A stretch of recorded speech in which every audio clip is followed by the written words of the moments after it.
Welcome to special drive. మనం చూస్తున్నాము, మాయమైపోతున్నాడమ్మా మనిషి అన్నవాడు అంటూ మనం పాటలు పాడుకొని మన బాధని వ్యక్తపరుచుకునే పరిస్థితి నుంచి ఇవాళ మాతృత్వం కూడా అదే కోవలోకి వెళ్ళిపోయిందని అనుమానం వచ్చేలాగా మనకు పరిస్థితులు కనిపిస్తున్నాయి.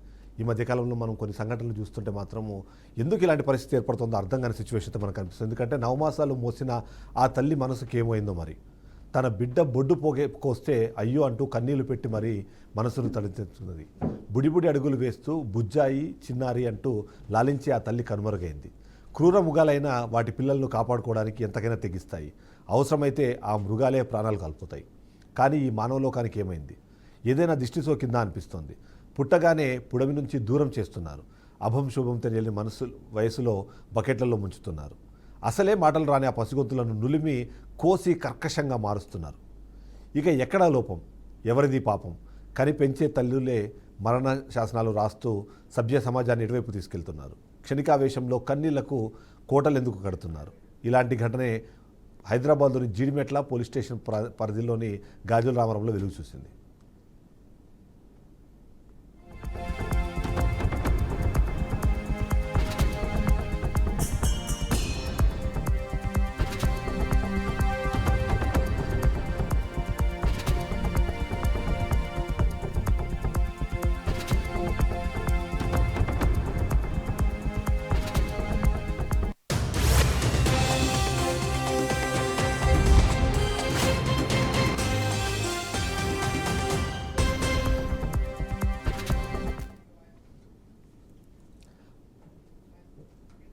మానవ సంబంధాలు ఎప్పుడో మాయమైపోతున్నాయి, మనందరికీ తెలిసిన విషయం. అయితే మాతృత్వం దీనికి ఖచ్చితంగా ఇంకా వెళ్ళలేదు అన్న ఆలోచన అందరికీ ఉండేది. కానీ ప్రస్తుత పరిస్థితుల్లో మాత్రం అది కూడా మాయమైపోతుంది అన్నది మనకు చాలా క్లియర్గా కనిపిస్తుంది. దాంట్లో ఒక్కొక్కరు ఒక్కో కారణంతో ఇలాంటి మరణ శాసనాలు రాస్తున్న పరిస్థితి మనకు కనిపిస్తుంది. గతంలో మనం చూసాము, ప్రియుడి మోజులో సొంత పిల్లలను బకెట్లలో ముంచి చంపిన తల్లిని మనం చూసాం. అయితే ఇప్పుడు వచ్చిన సంఘటన మాత్రం కాస్త భిన్నమైనా సరే ఆ మాతృత్వం కాస్త ఆ కర్కశత్వంగా ఎలా మారిందో ఎవరికి అర్థం కాని పరిస్థితి అయితే మనకు కనిపిస్తుంది. ముఖ్యంగా చూస్తే మాత్రం తన పిల్లలకు ఆరోగ్య సమస్యలు ఉన్నాయి, వాటి నుంచి బయటపడలేరేమో అన్న అనుమానంతోనే చంపేసింది అని ఒక వర్షం వినిపిస్తుంది. కానీ అంత కర్కశంగా ఎలా చంపారో అన్న ప్రశ్నకు మాత్రం సమాధానం ఎవరికి కనిపించట్లేదు. అంతేకాకుండా ఆ తల్లి ఆ తర్వాత సూసైడ్ చేసుకున్న ఘటన అయితే తెరపైకి వచ్చింది. కానీ సూసైడ్ చేసుకునే లోపు ఆ పిల్లలను చంపిన తర్వాత ఆమె మానసిక వేదన గురించి ఎవరు ఆలోచించే సిచ్యువేషన్ లేదు. కానీ అదే సందర్భంలో పిల్లల పీకలు కోస్తున్నప్పుడు వాళ్ళు అమ్మాని పిలిచిన అరుపు ఆ తల్లికి ఎందుకు వినిపించలేదో ఎవరికీ అర్థం కావట్లేదు. పిల్లలు నిజంగానే కన్నీళ్లు పెట్టుకుంటుంటే ఆ కన్నీళ్లను కూడా పట్టించుకోకుండా ఆమె అంత కర్కశత్వంగా ఎలా వ్యవహరించిందన్న ప్రశ్నకైతే సమాధానం వెతకాల్సిన అవసరమే కనిపిస్తుంది. అదే సందర్భంలో ఎందుకు ఇలాంటి సిచ్యువేషన్ ఉంది, ముఖ్యంగా ఈ మధ్యకాలంలో మాతృత్వాన్ని అనుభవించాలని చెప్పి ఎంతో కష్టపడి నవమాసాలు మోసి కనిపెంచుతారు. అంతేకాకుండా ఆ పిల్లలు అల్లారు ముద్దుగా చూసుకునే ఈ తల్లులు ఎందుకు ఇలా మారుతున్నారన్న విషయంపైన అయితే చర్చ సాగాల్సిన అవసరం ఉన్న నేపథ్యంలో అదే విషయంపైన ఇవాళ మనము దీన్ని ప్రారంభించాం. మనతో పాటు విజయ గారు ఉన్నారు. ఒకసారి తను అడిగి తెలుసుకునే ప్రయత్నం చేద్దాం. విజయ్ గారు, ఇప్పుడు ఎవరికి అర్థం కావట్లేదు, అంటే ఎప్పుడు చూసినా ఏ సందర్భంలో చూసినా తల్లి అన్నది అన్ని బాంధవ్యాలకి అతీతంగా ఉంటారు అన్నది మనం అనుకుంటున్నాం. కానీ ఇప్పుడు సరే కారణాలు ఏదైనా పరిస్థితులు ఏవైనా సరే పిల్లల్ని అంత కర్కశంగా చంపుతున్నారు అన్నదానికి అంటే ఎందుకు ఇలాంటి సిచ్యువేషన్స్ వస్తున్నాయంట? అంటే first of all mental stability లేకపోవడం అండి. చిన్న సమస్యనే పెద్ద సమస్యగా ఊహించుకోవడం.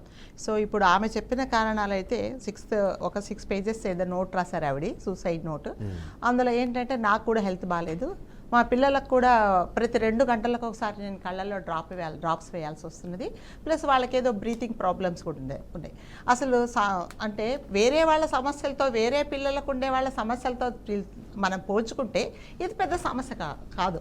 అఫ్కోర్స్ ఆమెకు అది పెద్ద సమస్య ఉండొచ్చు. ఇదంతా ఏంటంటే సైకలాజికల్గా ప్రాబ్లం, ఇంకా ఏమన్నా ప్రాబ్లం అవుతుందేమో, ముందు ఇంకా ఏమన్నా ఇంకా క్రానిక్ అవుతుందేమో, వీళ్ళకి తగ్గదేమో, అప్పుడు నేను వీళ్ళ పరిస్థితి ఏంటి, వీళ్ళని ఎవరు చూస్తారు అనేసి ఆమె అంటే 24 గంటలు ఆ పిల్లలు చూసుకోవడమే ఆమె బాధ్యత అనమాట. తను చెప్పడం ఏంటంటే నాకు హస్బెండ్ సపోర్ట్ లేదు, ప్లస్ దాని తర్వాత ఏంటంటే ఎవరు ఫ్యామిలీ సపోర్ట్ లేదు, నేను ఒక్కదాన్నే చూసుకోవాల్సి వస్తున్నది, కాబట్టి నేను చూసుకోలేకపోతున్నాను అనేసి ఆమె ఈ డెసిషన్ తీసుకుంది. కానీ అది ఎంత మాత్రం కరెక్ట్ అనేది అంటే ఆ ఇద్దరు పిల్లలను చంపడానికి ఉన్నంత ధైర్యము, ప్లస్ నిన్ను నువ్వు చంపుకోవాలని అంటే ఆల్రెడీ ఇది ప్లాన్డ్.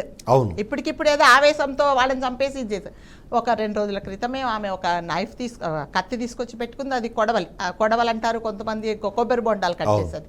ప్లస్ దాని తర్వాత ఏంటంటే ఈవిడ ఆల్రెడీ ప్లాన్ చేసుకుంది పిల్లలను వాళ్ళను అంటే నేను విన్నానండి, వాళ్ళని చంపేటప్పుడు పిల్లలు పాపం భయంతో ఈ రూములన్నీ పరిగెత్తారట.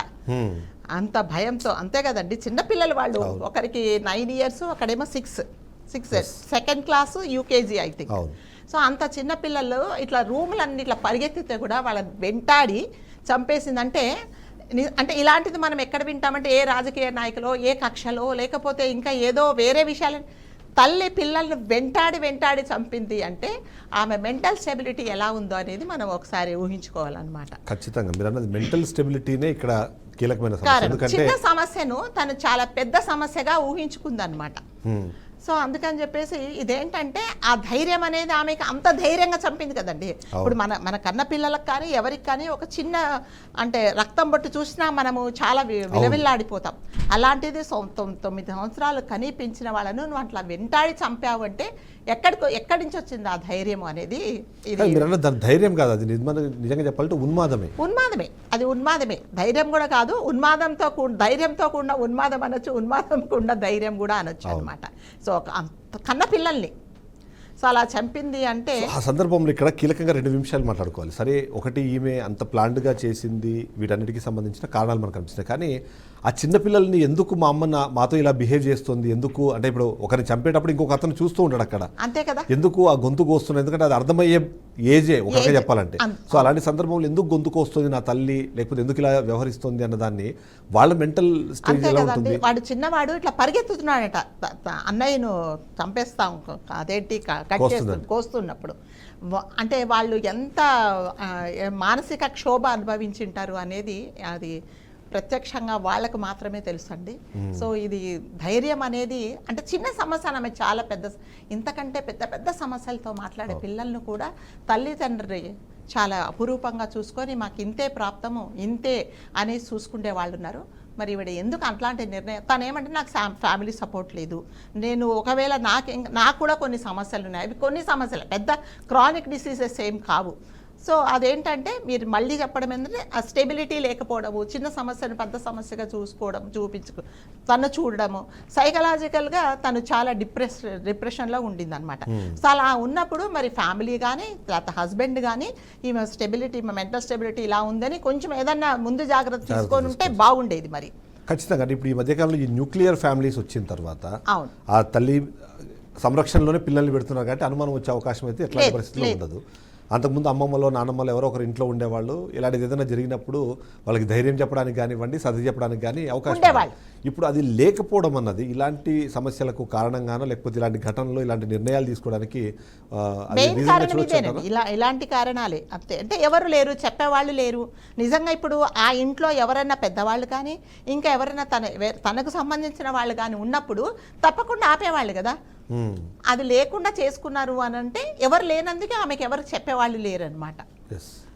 అయితే ఈ సందర్భంలో ఖచ్చితంగా మాట్లాడుకోవాల్సిన విషయాలు 2-3 ఉన్నాయి. ఒకటి ముఖ్యంగా ఆ తల్లి అలాంటి నిర్ణయం తీసుకోవడానికి వెనకాల ఏం జరిగింది అన్నది అయితే ప్రతి ఒక్కరూ మాట్లాడాల్సిందే. అంతేకాకుండా ఆ పిల్లల్ని ఒకరి తర్వాత ఒకరిని చంపుతుంటే మొదటి వ్యక్తి ఖచ్చితంగా ఆ నొప్పికి విలవిల్లాడుతున్నప్పుడు రెండో పిల్లవాడు పరిగెత్తిపోతుంటే కూడా పట్టుకొచ్చి మరి అంత కర్కశంగా చంపింది అంటే ఆ తల్లి ఎలాంటి సిచ్యువేషనా, లేకపోతే అంటే అలా అంత కర్కశతం ఎలా వచ్చింది అన్నది మాత్రం ప్రతి ఒక్కరు ఆలోచించాల్సి ఉంది. దీనిలో కీలకమైన అంశం అయితే ఖచ్చితంగా ఆ కుటుంబానికి సంబంధించి ఈ మధ్యకాలంలో ఈ కుటుంబ వ్యవస్థలో జరుగుతున్న మార్పులు కానివ్వండి వాళ్ళ ఖచ్చితంగా మాట్లాడాల్సిన విషయం.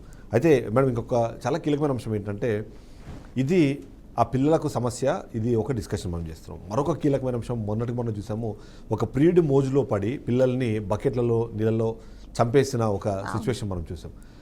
అంతకుముందు ఏంటంటే బంధువులు పిల్లల మీద అఘాయిత్యాలకు పాల్పడుతున్నారు లేదా ఇలాంటి కార్యక్రమాలు పాల్పడుతున్నారు కాబట్టి కనీసం తల్లిదండ్రుల సంరక్షణలో ఉంటే మంచిది అని ఒక అంటే ఒక భావన చాలా మందిలో ఉంది. అవును. ఇప్పుడు సొంత తల్లి లేదా తండ్రే ఇలాంటి అఘాయిత్యాలకు పాల్పడి ఇలాంటి కార్యక్రమాలకు పాల్పడితే ఎవరి దగ్గర ఎవరి దగ్గర పిల్లలకి ఉండాలి పిల్లలు? ఎవరి దగ్గర? తల్లి తండ్రి దగ్గరే సంరక్షణ, అంతే కదండి. మనకు ఏ ఆపద వచ్చినా భగవంతుడా రామా అని అనుకుంటాం. ఆ రాముడే, ఆ దేవుడే మీకు అన్యాయం చేస్తే ఎక్కడికి వెళ్తారు? పిల్లలు కూడా అంతే కదా. పిల్లలు తల్లి తండ్రి దగ్గర, వాళ్ళ దగ్గర అంటే సేఫ్గా ఉంటారని చెప్పేసి అనుకుంటాం. కానీ ఇప్పుడుండే పరిస్థితులలో, ఇప్పుడుండే ఆలోచన ధోరణిలో తల్లి తండ్రుల దగ్గర కూడా పిల్లలను వదిలిపెట్టడానికి మరి ఎవరి దగ్గర ఉంటే వాళ్ళు సేఫో తెలియట్లేదు అసలు. ఎస్ ఎస్ ఒకసారి మనతో పాటు రజనీ గారు జాయిన్ అయ్యారు, సైకాలజిస్ట్. తను కూడా ఒకసారి అడిగి తన అభిప్రాయం తెలుసుకునే ప్రయత్నం చేద్దాము. రజనీ గారు, గుడ్ ఈవినింగ్.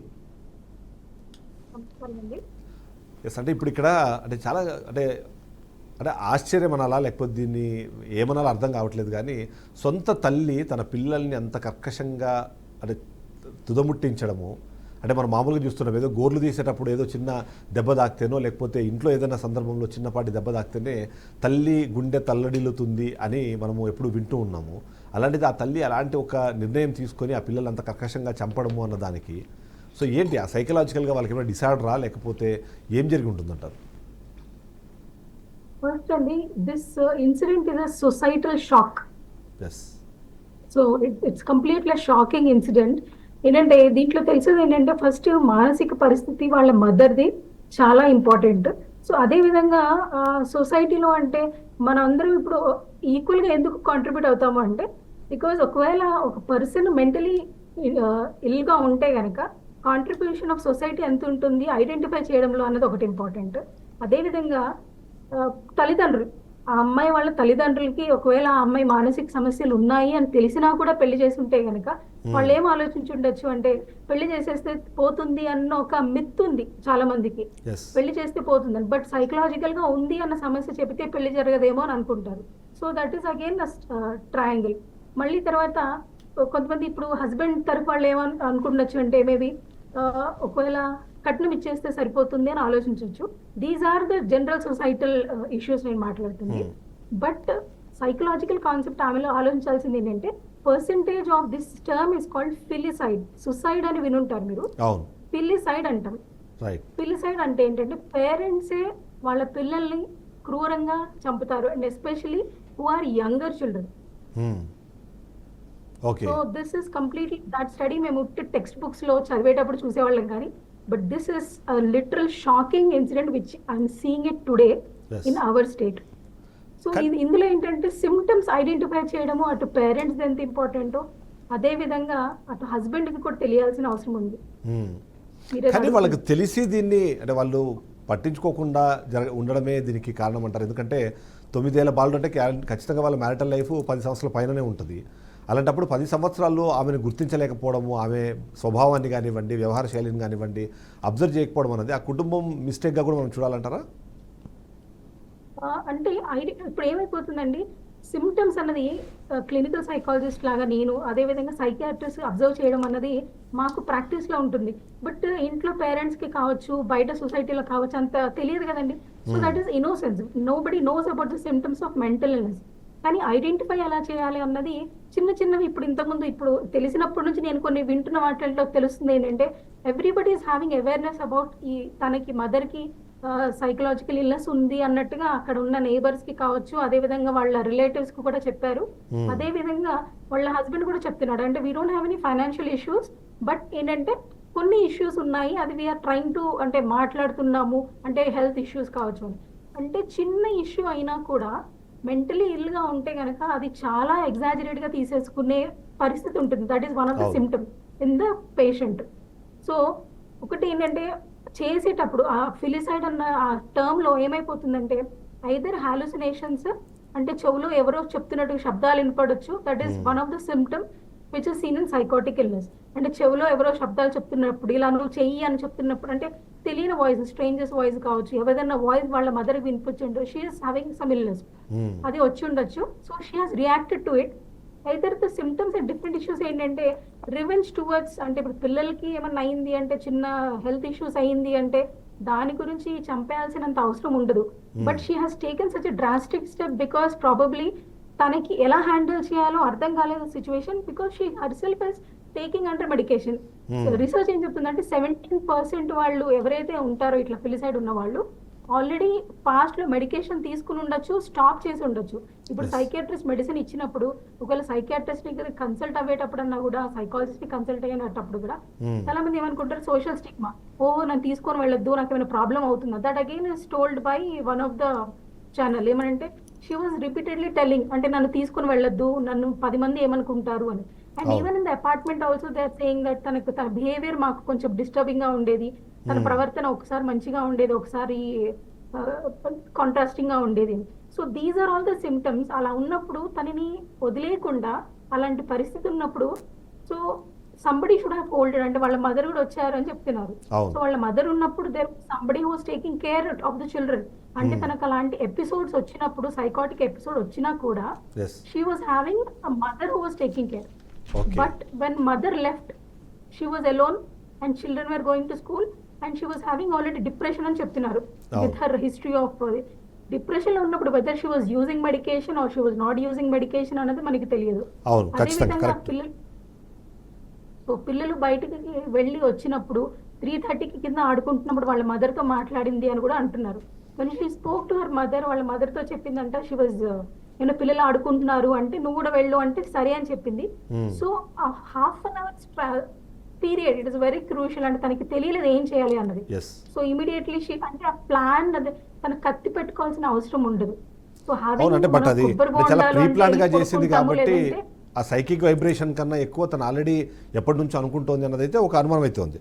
ఎస్ విజయ్ గారు, ఇక్కడ ఒక కీలకమైన అంశం ఏంటంటే సమాజంలో ఇలా వ్యవహరించే వాళ్లకు గాలి పట్టింది లేదా దయ్యం పట్టింది అని జనరలైజ్ చేసి, లేదా దాన్ని ఒక ఏమంటారు సాంప్రదాయ కోణంలో చూపించే ప్రయత్నం చేయడము, లేకపోతే స్పిరిచువల్ కోణంలో చూపించే ప్రయత్నం చేయడం ద్వారా కూడా కొంతమందికి ప్రాబ్లం వస్తుంది. ఇప్పుడు తను చెప్పిన పాయింట్ చాలా వ్యాలిడ్ పాయింట్. ఎందుకంటే నీకు ఈ సమస్య ఉంది, నేను డాక్టర్ దగ్గర తీసుకెళ్ళాలి అనే మాట మాట్లాడిన వెంటనే వాళ్ళు ఇన్హరెంట్గా ఎందుకు నాకేం ప్రాబ్లం లేదు, ఎందుకు మీరు తీసుకెళ్తున్నారని వాళ్ళని నో అని చెప్పే ప్రయత్నం కూడా చేస్తుంటారు. సో సమాజంలో ఇలాంటి వాటి మీద అవేర్నెస్ ఎంత అవసరం ఉందంటారు? ఇలాంటి జరిగినప్పుడు అది సైకిక్ లేదా సైకలాజికల్ ఇష్యూ అని చెప్పకుండా ఈ దేవుడు దెయ్యము అనే ఒక ఆలోచన విధానంలో వాళ్ళు అంటే ఇలా బిహేవ్ చేస్తున్నారు అనగానే జనరల్గా ఫ్యామిలీ వాళ్ళు కానీ చుట్టుపక్కల వాళ్ళు కానీ దేవుడి దగ్గర తీసుకెళ్ళు, ప్రదర్శనలు చేయించు, లేకపోతే తాయితీ కట్టించు, లేకపోతే అదేంటి ఉపవాసాలు ఉండు 4 రోజులు తగ్గిపోతుంది అంటున్నారు. కానీ అది అంటే దానితో పాటు, అంటే నేను దేవుడి పూజలు చేయొద్దని చెప్పట్లేదండి, దానితో పాటు సైకలాజిస్ట్ దగ్గరికి తీసుకెళ్ళడం అది చాలా ఇంపార్టెంట్ అని చెప్పట్లేదు.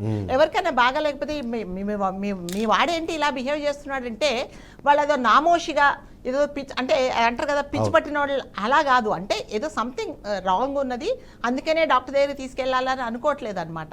ఏమనుకుంటున్నా ఇదేదో తప్పు, ఇది చాలా అంటే ఏదో నేరం చేసినట్టుగా ఫస్ట్ వాళ్ళు ఎక్కడ ప్రిఫరెన్స్ ఇస్తున్నా గుడికి తీసుకెళ్ళడానికి, తాయతులు కట్టించడానికి, లేకపోతే నిమ్మకాయలు తల కింద పెట్టుకోవడానికే వాళ్ళు ప్రిఫరెన్స్ ఇస్తున్నారు. కానీ ఫస్ట్ డాక్టర్ దగ్గర తీసుకెళ్ళాలి, డాక్టర్ దగ్గరతో పాటు డాక్టర్ ట్రీట్మెంట్తో పాటు ఒకవేళ ఇది కూడా చేయించవచ్చు, ఒక 1% 2% కూడా ఒకవేళ వర్కౌట్ అవుతుంది, తప్పులేదు. మేబీ సైకలాజికల్ దాన్ని నమ్మితే వాళ్ళు దేవుడి దగ్గర నమ్మకాలు వాళ్ళవి. కానీ కంప్లీట్ గా ఇప్పుడు ఏమంటారంటే ఫస్ట్ మేము గుడికే వెళ్తాము, నేను మొక్కుకుంటా, లేకపోతే తిరుపతికి వెళ్తా, నేను నడుచుకుంటూ వస్తా, మా వాడికి తగ్గుతాయి అంటే అలా తగ్గదండి, అది తగ్గదు. అది ప్రాబ్లం హెల్త్, ఏదన్నా ఒక హెల్త్ ప్రాబ్లం ఉంటేనే అలా అయింది అనేది వాళ్ళు కనుక్కోవట్లేదు. ఫైనల్ కన్క్లూజన్ చెప్పండి. ఖచ్చితంగా అలార్మింగ్ ఫ్యాక్టర్ ఇది. సమాజంలో ఉన్న వాళ్ళు చేంజ్ చేయాలి, కుటుంబ వ్యవస్థలోనూ చేంజ్ చేసి రావాలంటే ఫైనల్గా వాళ్ళకి ఏం చెప్తారు, ఏంటి అసలు ఇక్కడ ఫైనల్గా అంటే ఏంటంటే చిన్న సమస్యను ఫస్ట్ పెద్ద సమస్య లాగా చూడొద్దు. ఇప్పుడు మీరు చనిపోవడము, పిల్లల్ని చంపడము అనే దానికంటే అదంతా పెద్ద ఛాలెంజ్, ఇది కూడా ఈ లైఫ్ కూడా ఒక ఛాలెంజ్ అని చూసుకోండి. దాని తర్వాత చిన్నదానికే ఒక పెద్ద ఇది లేకుండా చుట్టుపక్కల, ఇప్పుడు ఈ అమ్మాయి విషయంలో ఏంటంటే వాళ్ళ ఇంటి పక్కనే నెక్స్ట్ ద ఫ్లోర్, సో ఒక 6-7 months బ్యాక్ ఒక తండ్రి పిల్లల్ని చంపేసి అతను చనిపోయాడు. సో ఈమెకి ఏంటంటే అది తెలిసిపోయింది అనమాట. సో అంటే వాళ్ళకేం సమస్యలుండు, అతను ఎందుకు చనిపోయాడు అని తెలీదు, అదొక ఇన్స్పిరేషన్ లాగా తీసుకుంది. సో అయిపోయింది కదా, ఇంక నేను చనిపోతే నా పిల్లలు చనిపోతే ఇది ఇంకా సమస్య పరిష్కారం అవుతుంది. చావు ఎప్పుడూ దేనికి పరిష్కారం కాదండి. ఎస్ ఎస్ రజనీ గారు, ఇది ఒక వ్యాలిడ్ పాయింట్. ఎందుకంటే వాళ్ళ చుట్టూ జరుగుతున్న పరిణామాలు, ఆ సమాజంలో జరుగుతున్న విషయాలను తీసుకొని ఇదే ఈజియెస్ట్ సొల్యూషన్ అనే ఒక ఒపీనియన్కి రావడం కూడా ఇలాంటి కార్యక్రమాలకి కారణమవుతుంది అనేది ఒక అనుమానం. మీరు దాన్ని ఎలా చూస్తారు? నిజంగానే ఇలాంటి వాటిని ట్రీట్ చేయాల్సిన పరిస్థితే ఉంటే సమాజం నుంచి ఎట్లాంటి రెస్పాన్స్ కావాలంటారు? సమాజంలో ఎలా అయిపోతుందంటే, ఇప్పుడు ప్రాక్టికల్ గా మాట్లాడితే దిస్ ఇస్ సొసైటీలో సమాజం అంటే మాక్సిమం యూటిలైజేషన్ ఆఫ్ ఇంటర్నెట్ అవుతుంది. సో ఇన్ఫ్లుయెన్స్ వెరీ తొందరగా అయిపోతారు. అంటే తను మేబీ షీ స్టార్టెడ్ అంటే తన హిస్టరీ అంటే ఒక క్రిమినల్ అనాలిసిస్ చేస్తుంటే కనుక తెలుస్తుంది. అయితే ఇప్పుడు now she is a crime and also a victim. ఇప్పుడు ఒకే పర్సన్ రెండుగా ఉండడం మనం చూస్తున్నాం. She is also criminal who has murdered and she is also victim who has into depression. So ఇటువంటి పరిస్థితులు ఏంటంటే ఫస్ట్ సొసైటీలో తను అలా బిహేవ్ చేస్తున్నప్పుడు ఎవరన్నా చూసి తనతో అంటే మాట్లాడే విధానంని బట్టి ఇట్ ఈస్ నాట్ దట్ అంటే సడన్ గా మంచిగా మాట్లాడండి అంటే మీరు ఇలా చేయండి అలా చేయండి అని చెప్పలేము. బట్ యాజ్ అ సొసైటీ మన బాధ్యత ఏముంటుంది, అలా మాట్లాడుతుంది కదా వాళ్ళ హస్బెండ్ తో కాబట్టి అప్పుడప్పుడు పలకరించి ఎలా ఉన్నారు ఏంటనేది చూస్తే సరిపోతుంది. Was she isolated in the apartment, that has to be considered. అంటే అపార్ట్మెంట్ మొత్తంలో తనని ఒకసారి గ్రూప్ లో మాట్లాడడం జరిగింది, తను ఎవరో నాతో అంటే స్ట్రేంజర్స్ నా గురించి మాట్లాడుకుంటున్నారు అని షీ వాజ్ థింకింగ్, అంటే నా గురించి అగేన్స్ట్ గా మాట్లాడుతున్నారు అని అనుకునేదంట.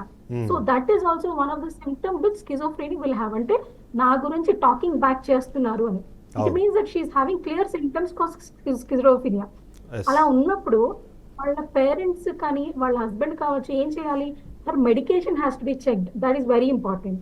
అంటే వాళ్ళు నిజంగా ఒకవేళ సైకాట్రిస్ట్ దగ్గర వెళ్ళుంటే కనుక డెఫినెట్లీ సైకాట్రిస్ట్ చెప్తారు పలానా టైంకి రండి, you have to not stop the medicine అని. Where they not taking the medication consult చేయట్లేదా అన్నది. అండ్ తర్వాత ఇఫ్ షీ వాజ్ ఇప్పుడు నేబర్స్ తో మాట్లాడేటప్పుడు అగేన్స్ట్ గా మాట్లాడుతుంది అన్నప్పుడు దే షుడ్ హ్యావ్ అంటే ఒక ఏమైపోతుందంటే ఒక చిట్ చాట్ లాగా గాసిప్ టైంలో పలానా వాళ్ళు ఇలా జరిగింది అలా జరిగింది వాళ్ళు అది కొనుక్కున్నారు ఇది కొనుక్కున్నారు అని కాకుండా now the very important thing is how a person is having psychological well-being. అంటే అవతల వాళ్ళు ఎలా ఉన్నది ఆలోచించాలి. ఇప్పుడు వాళ్ళ ఇంటి ఎదురుగా 201 వాళ్ళు అనుకుంటా అంటున్నారు ఏమనంటే షీ వాజ్ కంప్లీట్లీ బైపోలర్, ఒకసారి ఒకలాగా ఉండేది ఇంకోసారి ఇంకోలాగా ఉండేది, తర్వాత తన బిహేవియర్ మాకు అర్థమయ్యేది కాదు, సో మేము కంప్లీట్ గా ఆఫ్ అయిపోయాము అని. అలా ఆఫ్ అవ్వకుండా వాళ్ళు కాదు నేను చెప్పేది, not only that people. So అలా పరిస్థితి ఉన్నప్పుడు అప్పుడప్పుడు యాజ్ అ సైకాలజిస్ట్ మేము అందరి దగ్గర ఉండలేము, బట్ ఎక్కడైతే ఉంటారు ప్రతి ఒక్కరిలో సైకలాజికల్ యాంగిల్ ఉంటుంది. సో ఒక లాస్ట్ పాయింట్ చెప్పండి, అంటే ఇలాంటి సిమ్టమ్స్ ఉన్న వాళ్ళు అంటే ఖచ్చితంగా ఫ్యామిలీకి తెలుసు కాబట్టి ఫ్యామిలీ ఎలాంటి సపోర్ట్ ఇవ్వాలంటారు, సో ఎట్లాంటి ప్రికాషన్స్ తీసుకుంటే ఇట్లాంటివి రిపీట్ అవ్వకుండా ఉండే అవకాశం ఉందంటారు? కన్క్లూజన్ ఇవ్వండి. ఫ్యామిలీ ఏంటంటే you're talking about the parent of the Tejaswini or you're talking about the husband parents అందరూ, ఎందుకంటే లైక్ వాళ్ళంతా ఒక ఫ్యామిలీ అవుతున్నారు కాబట్టి ఎవరి సంరక్షణలో తను ఉన్నప్పుడు ఎవరు ఎలా బిహేవ్ చేయాలి దాని మీద. ఇప్పుడు ఏమవుతుందంటే what husband has to do is ఒకవేళ తను మెడికేషన్ వాడుతుందా లేదా అన్నది కౌంటర్ చెక్ అప్పుడప్పుడు చేస్తూ ఉండాలి. That was his responsibility. And at the same time వాళ్ళ మదర్ కనుక వెళ్తున్నారు అంటే ఆ టైంలో if she was having the phase of having ఇది ఒక షాక్ ఒక ఫేజ్ వచ్చేది ఉంది అన్నప్పుడు mother should have also said that నేను ఉంటాను కొన్ని రోజులు, somebody should have been there and understanding the symptoms. ఎలా అయిపోతుందంటే కంప్లీట్ గా ఐసోలేట్ చేసుకోవడము, లేదంటే వర్త్లెస్నెస్ ఫీల్ అయిపోవడము, నా లైఫ్ ఇంతే నేను ఏం చేయలేను, నా సొల్యూషన్ ఏంటి, నా పిల్లలు నాకు అడ్డుగా ఉన్నారని అనుకోవడము. సో దానికి నేనే రెస్పాన్సిబులా, నేనే పేరెంటింగ్ చేయాలా, హస్బెండ్ చూడడు. So she started thinking the different issues ఉండొచ్చు. So she has to be taken care of in different angle. And even the husband కావచ్చు వాళ్ళ పేరెంట్స్ కావచ్చు they should have thought in a way that ఎలా మనము తనతో how should we deal it in communicable way అన్నది ఆలోచించాల్సింది. Yes thank you very much Rajani garu, thank you very much Vijay garu. ఓవరాల్గా మనం చూస్తే మాత్రం ఇక్కడ సామాజిక పరంగా ఎన్ని సమస్యలు ఉన్నాయో కుటుంబ పరంగా కూడా అంతే అలసత్వం ఉన్నది మనకి ఇష్యూలో కనిపిస్తుంది. ముఖ్యంగా ఏదైతే ఈ మానసిక సమస్యలు ఉన్న వాళ్ళని రోగులుగా కాకుండా వాళ్ళని బాధితులుగా చూడడం ఎప్పుడైతే మొదలు పెడతారో అప్పుడు వాళ్ళకి సరైన సమాచారం అందించడం కానివ్వండి వాళ్ళని దగ్గర తీసే అవకాశం ఉంటుంది. సో ఈ మానసిక రోగుల్ని ఉన్మాదులుగా మారుస్తుంది ఒక రకంగా చెప్పాలంటే వాళ్ళ కుటుంబ సభ్యులు, ఆ చుట్టూ ఉన్న వ్యక్తులే. ఎందుకంటే వాళ్ళ గురించి రిపీటెటివ్గా మాట్లాడుకోవడము, ఆ మాట్లాడే క్రమంలో వాళ్ళకు వస్తున్న ఆలోచనలని మరింత బలంగా తీసుకెళ్లే ప్రయత్నం చేస్తున్న పరిస్థితులు కూడా ఆ చుట్టూ ఉన్న వాళ్ళే కల్పిస్తున్నారు అనేది మనం ఖచ్చితంగా యాక్సెప్ట్ చేయాల్సింది. అదే సందర్భంలో ఇలాంటి సమస్యలు ఉన్న వాళ్ళు ఖచ్చితంగా పిల్లల్ని దూరంగా ఉంచడం కానివ్వండి, వాళ్లకు స్పెషల్ కేర్ ఇవ్వడం అనేది ఖచ్చితంగా అవసరం కనిపిస్తుంది. ఇది వాళ్ళ షో. రేపు మళ్ళీ కలుద్దాం. Stay tune.